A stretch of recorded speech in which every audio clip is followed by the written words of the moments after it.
Buenos días, yo soy Miguel Fuentes y haré mi práctica número 1 del tercer bimestre. En la serie número 1 nos piden, responde a las siguientes preguntas. Y la pregunta número 1 nos dice, ¿de qué materiales está construido un transistor? Pues el transistor se fabrica sobre un monocristal de material semiconductor como el germanio, el silicio o el arseniuro de galio, cuyas cualidades son intermedias entre las de un conductor eléctrico y las de un aislante. En la pregunta número 2 dice, ¿de qué palabra viene el nombre de transistor? Viene del inglés transistor, palabra compuesta tomando elementos de las palabras transfer, o sea, transferir, y resistor. En la pregunta número 3 dice, menciona las regiones en las cuales puede operar el transistor. Pues el transistor consiste en tres regiones semiconductoras dopadas: la región del emisor, la región de la base y la región del colector. Estas regiones son, respectivamente, tipo P, tipo N y tipo P en un PNP, y tipo N, tipo P y tipo N en un transistor NPN.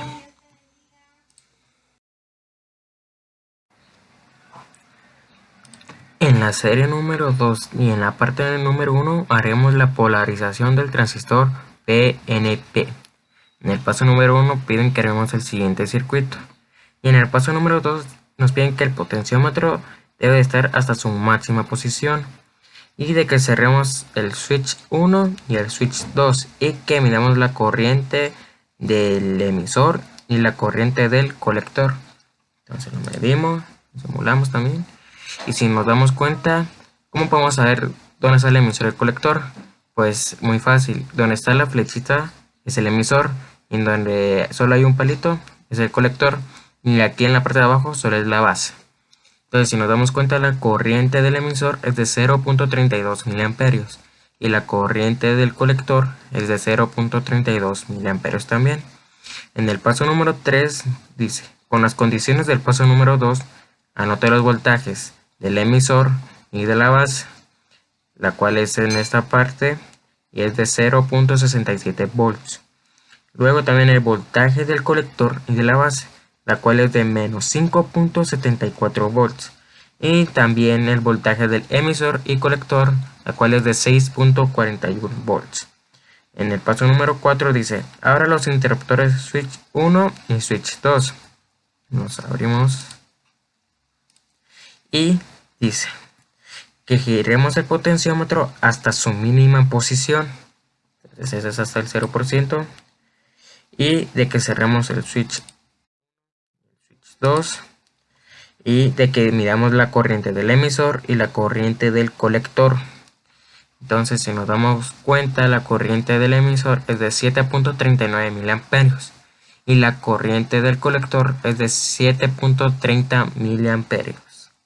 En el paso número 5 dice, con las condiciones del paso número 4, anote los voltajes del emisor y base, la cual es de 0.76 volts, y el voltaje del colector y la base, la cual es de menos 0.01 volts, y el voltaje del colector y emisor es de 0.77 volts.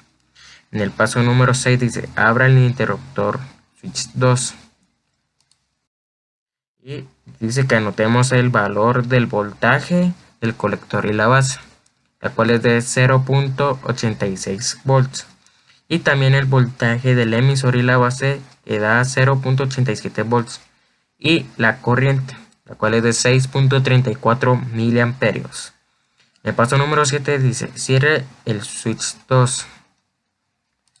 Y de que anotemos el voltaje del colector y la base, es de menos 0.01 volts, y el voltaje del emisor y la base, la cual es de 0.76 volts, y el voltaje del emisor y colector, la cual es de 0.77 volts. En la parte número 2, ahora haremos la polarización del transistor NPN. En el paso número 1 debemos de armar el siguiente circuito. Y en el paso número 2 dicen de que el potenciómetro debe estar hasta su máxima posición.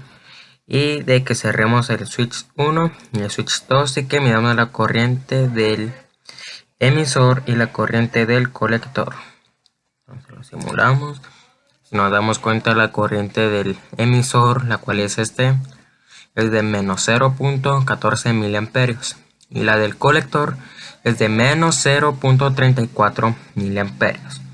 En el paso 3 dice, con las condiciones del paso 2, anote los voltajes del voltaje del emisor y la base, la cual es es de 5.88 volts, y el voltaje del colector y de la base es de menos 0.62 volts.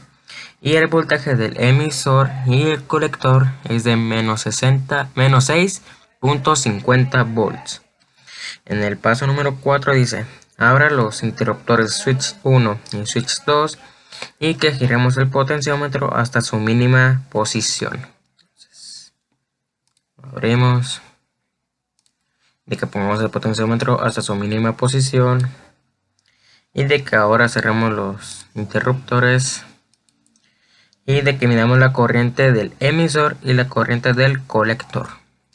Entonces la corriente del emisor es de menos 3.18 miliamperios y la corriente del colector es de menos 7.53 miliamperios. En el paso número 5 dice, con las condiciones del paso 4, anote los voltajes del emisor y de la base. Entonces, si nos damos cuenta, el emisor y la base es de 3.40 volts.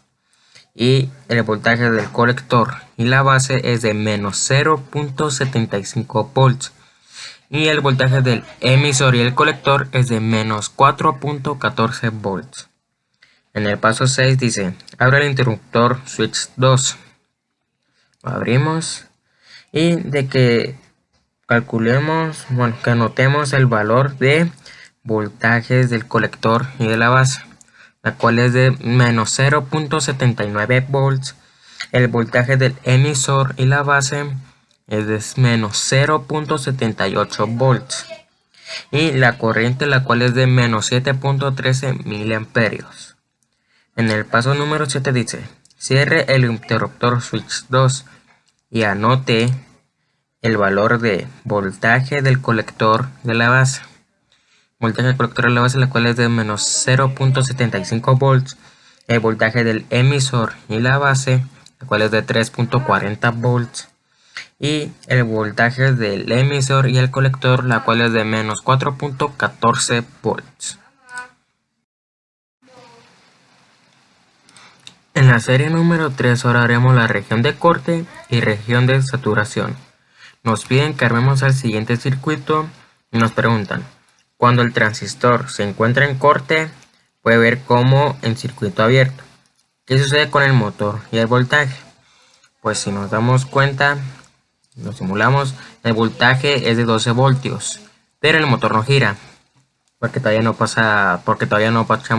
presionamos el botón. En la segunda pregunta dice, cuando el transistor se encuentra en saturación, puede ver como en circuito cerrado. ¿Qué sucede con el motor y el voltaje? Pues si nos damos cuenta, dejamos presionar el botón, el motor ya empieza a girar y su voltaje ahora es de 9.66 volts.